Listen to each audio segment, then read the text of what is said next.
evening, everyone. My name's John Rowe.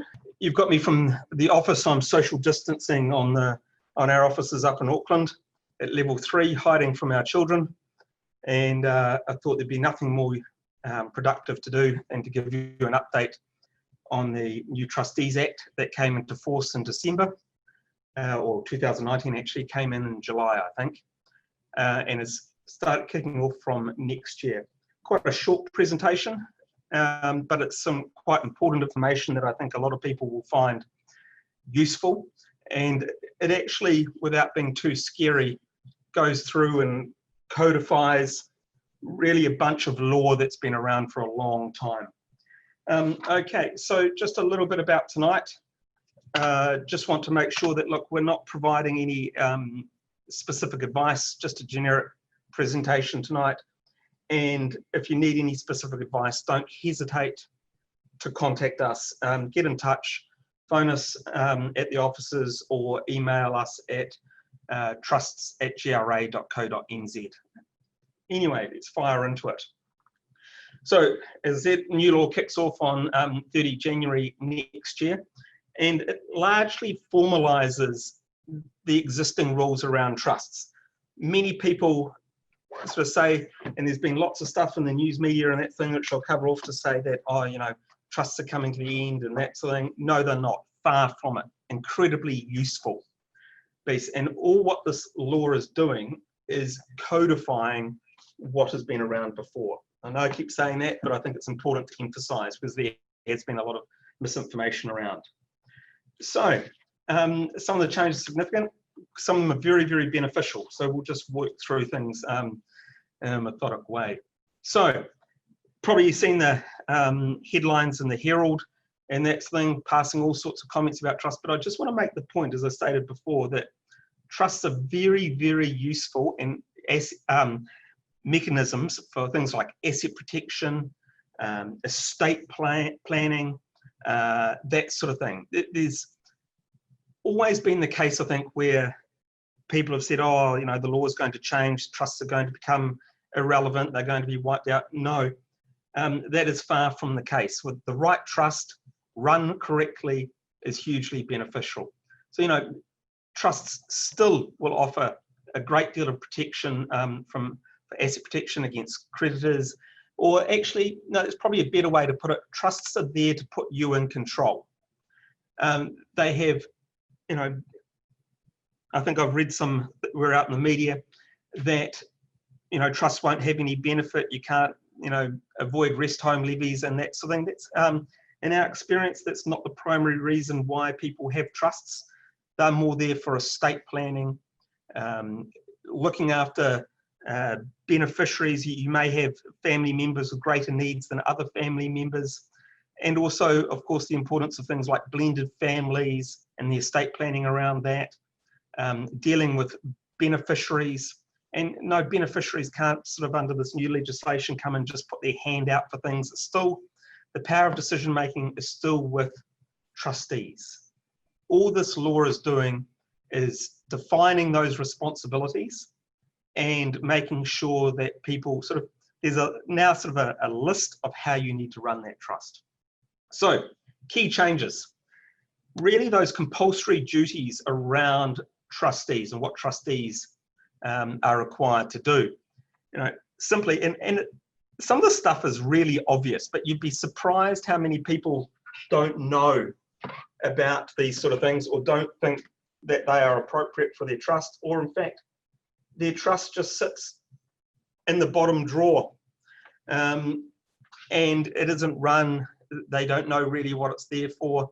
They just make decisions on themselves without involving trustees, etc. So this new law comes out and says things like trustees must know the deeds of the trust. They must act in good faith. I mean, it's all sensible stuff. They must deal with the trust property for the benefit of the beneficiaries and not themselves. You know, what it does highlight, though, this new legislation, is the importance, I think, of using very good trustees, you know, to make sure that you've got trustees that know how to run a trust, because if the trust is run well, you will benefit from it. It will be held up rather than set aside.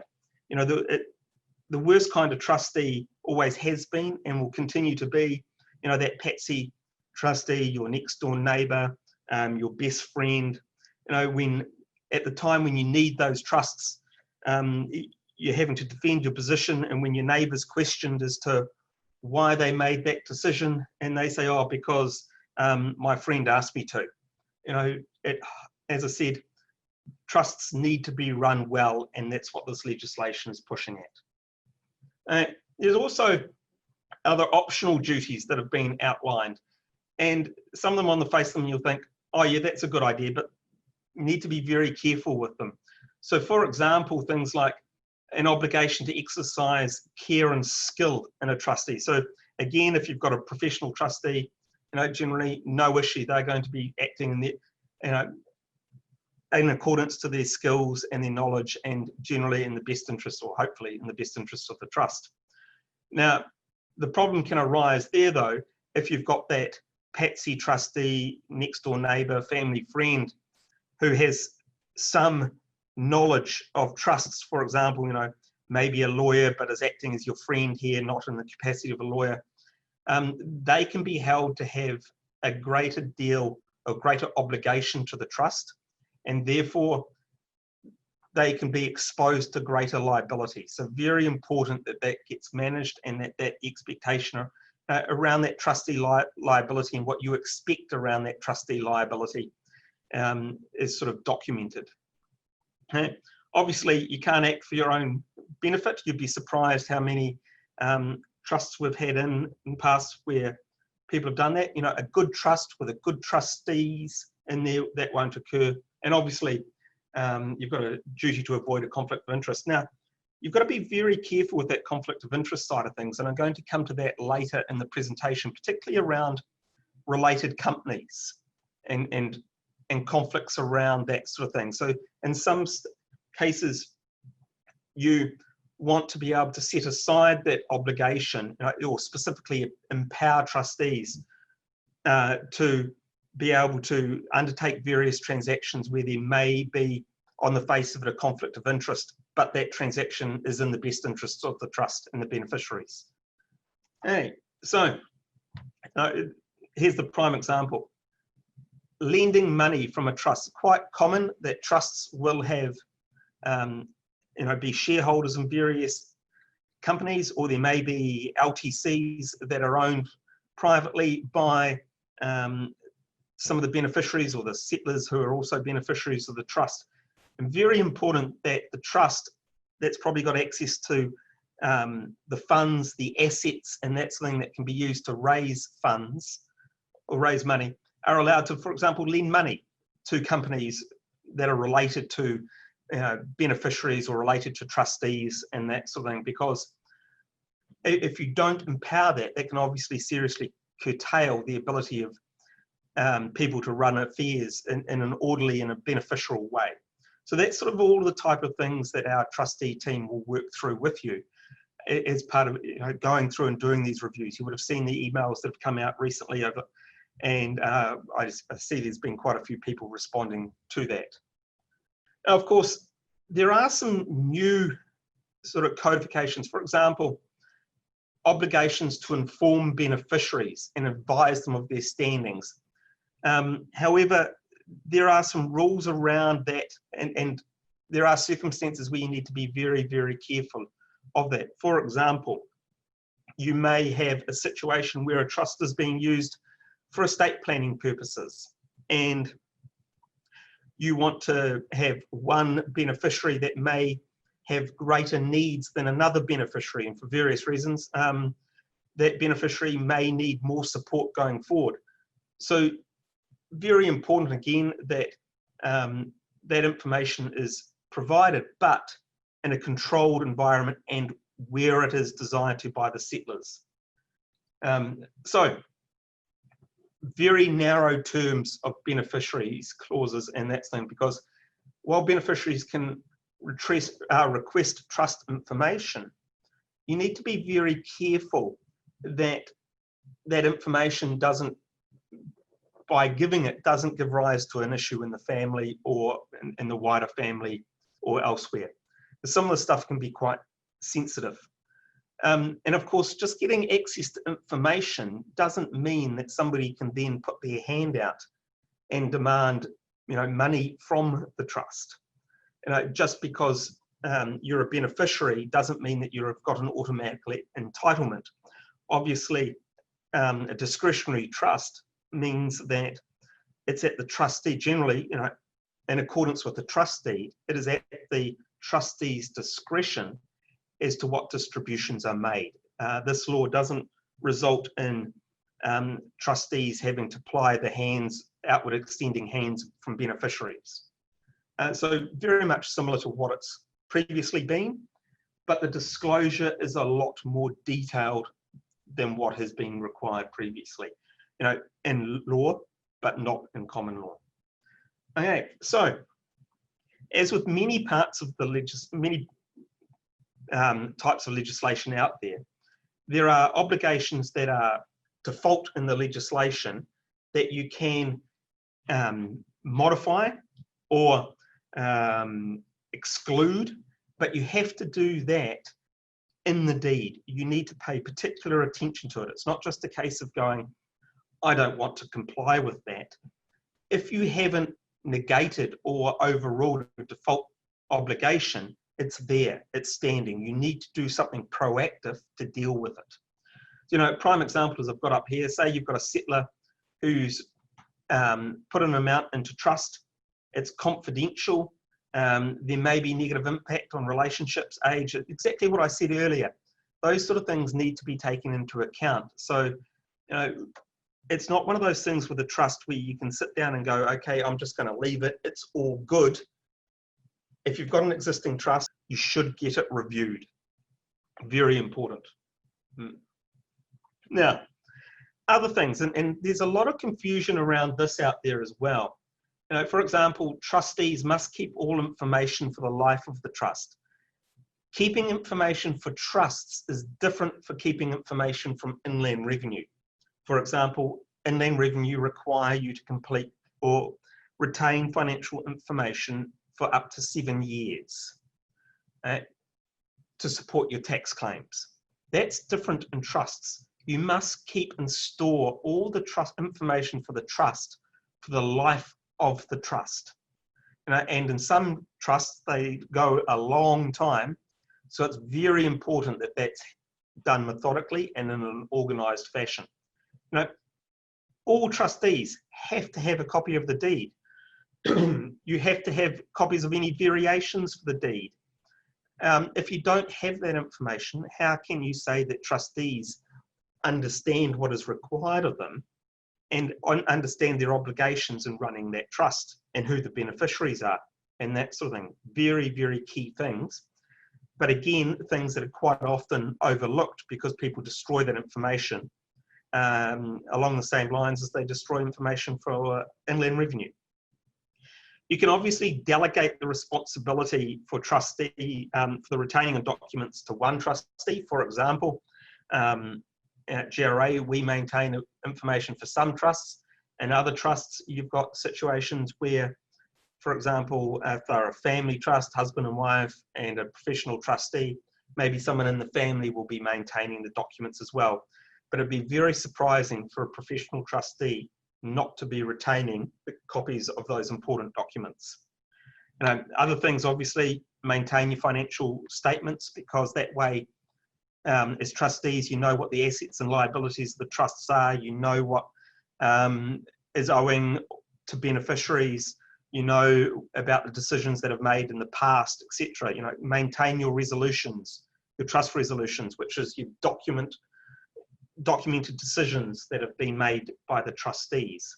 Contracts, memorandum of wishes, which obviously tie back to your estate planning, all key documents that need to be maintained in order to run those trusts as they are intended to be run.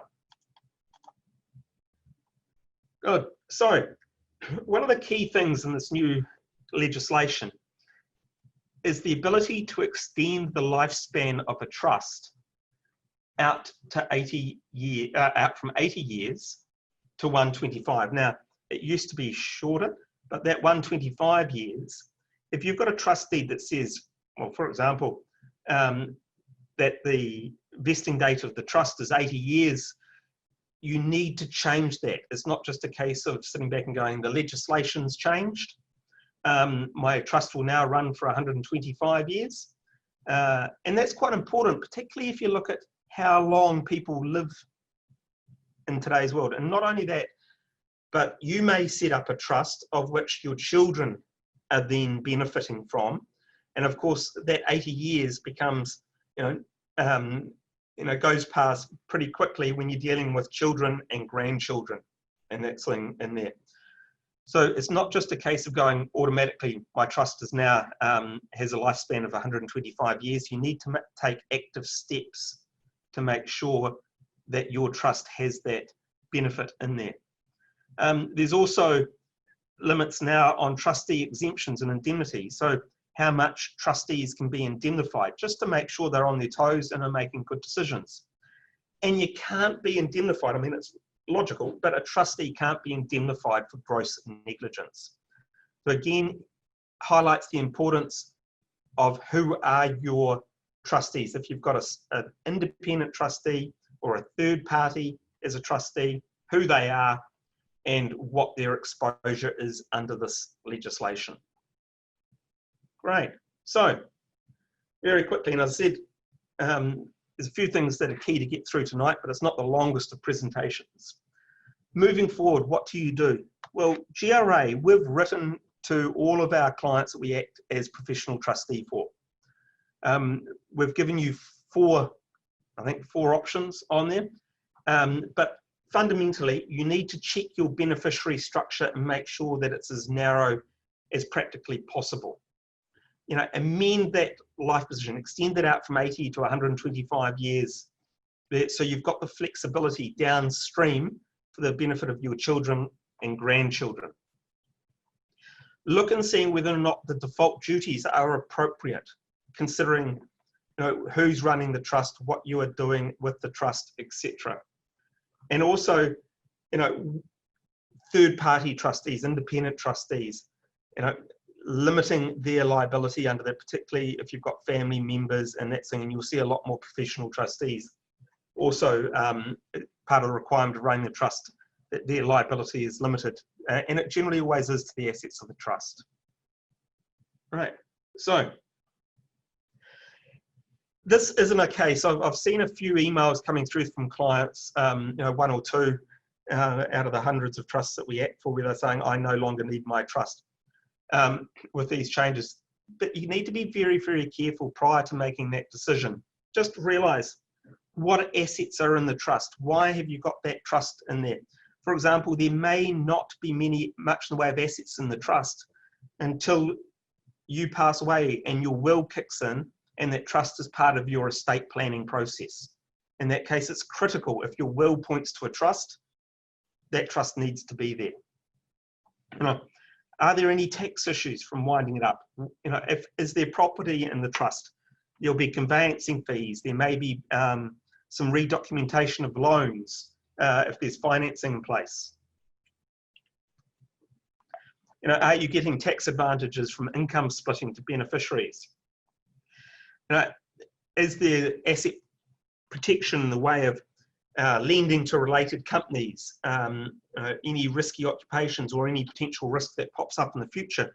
Because of course, the longer a trust has been around and run properly, the more benefit it's got for you. The more rigorous it is and the more it'll stand up to scrutiny. If the trust is shareholder in any companies, you've got imputation credit issues. So if your shareholding changes materially in a company, you may lose tax credits or tax losses, which of course no one wants to occur. So very, very important that you consider everything when making a decision about where your trust is heading. Good. So as I said, we've come up with 4 options for heading forward. And note that the legislation kicks off in January. So very, very important. I mean, we're in August now. we're in the middle of 2 weeks, or in Auckland, we're in the middle of 2 weeks in lockdown. We don't know where things are at the moment. So I'd suggest don't leave these things till the last minute, because January is right when the Christmas period is, to act sooner rather than later to make sure that you've got these things locked down. Now, as I've said here, one of the things we do at GRA is that we are constantly reviewing our trust deed. So when we set up clients' trusts, we make sure it's the latest information based on the latest statutory law plus the latest in common law, i.e. the law set by judges and that thing in decisions. We regularly get our trust deed reviewed to make sure that it's up to date as well. So if you've got a trust that GRA has assisted in setting up from December 2019, no action is required as a result of these changes. We've already taken them into account. However, if you've got a trust deed that was set up prior to December 2019, or has been set up by somebody other than ourselves, a third-party trustee, you need to look at it. Okay, strongly recommend you need to look at it. So, first option is that we do a thorough review of the deed. We look at all the beneficiary clauses. We prepare a formal deed to amend those clauses. We look at the beneficiary structures and we amend those in consultation as required. And we update the deed to align with the new law. That's $450 with, plus GST to do that. That is the most rigorous approach to make sure that you've got the most updated trust deed that takes full advantage of the current law and is in compliance with it. Second option, meet with us, go through the trust deed to make sure it's fit for purpose, discuss any consequences of winding the trust up or doing any other alterations and that sort of thing. And then from there, we can quote for any further work or anything else that needs to be done. Cost for doing that obviously is an hour's worth of time or so to go through, an hour and a half's worth of time. So fixed fee, $400 plus GST to review that and then work out what else is required from there. Option 3, this is the minimum that is available if you are a GRA trustee client. So we are a professional trustee or an independent trustee.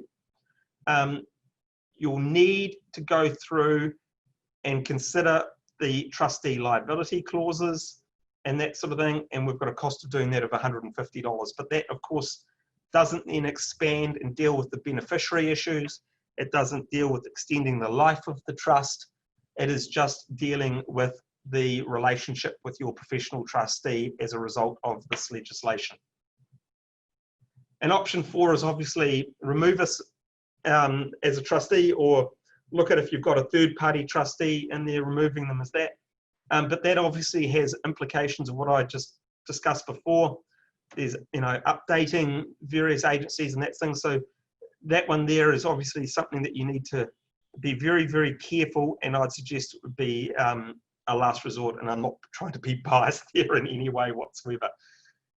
You've invested a lot of time and a lot of money in these trusts, and they're there for a good reason, as I highlighted at the beginning. So, consider that, considering where they sit with your estate planning, and head from there and make decisions accordingly. So, if you've got any questions, email us, trusts@gra.co.nz. GRA, look, we don't charge for quick phone calls, that sort of thing. If you've got any questions, ring up and we can probably steer you in the right direction as to what the best decision is for you. Phone number 095227955. Between now, I'm not sure if you're all probably aware, Auckland's at level 3 lockdown, so we are working from home at GRA. If you ring up, you can leave a message and one of our team will return our call. Once lockdown resumes to level 2 and level 1, we'll have our reception back up and running, and so you can call in then and be connected and put straight through. But bear with us during this lockdown time. That it's not the easiest to deal with, but we've got it pretty well managed. It just means that we'll have to get back to you. And I'm sure that's not a biggie in these things. So I don't have any questions piling through. That's all good. If you've got any questions, as I said, get in touch. Otherwise, stay safe, enjoy things, and have a time, take some time over the weekend, pull that trust deed out, have a look and have a read. And thank you very much for attending tonight. All the best.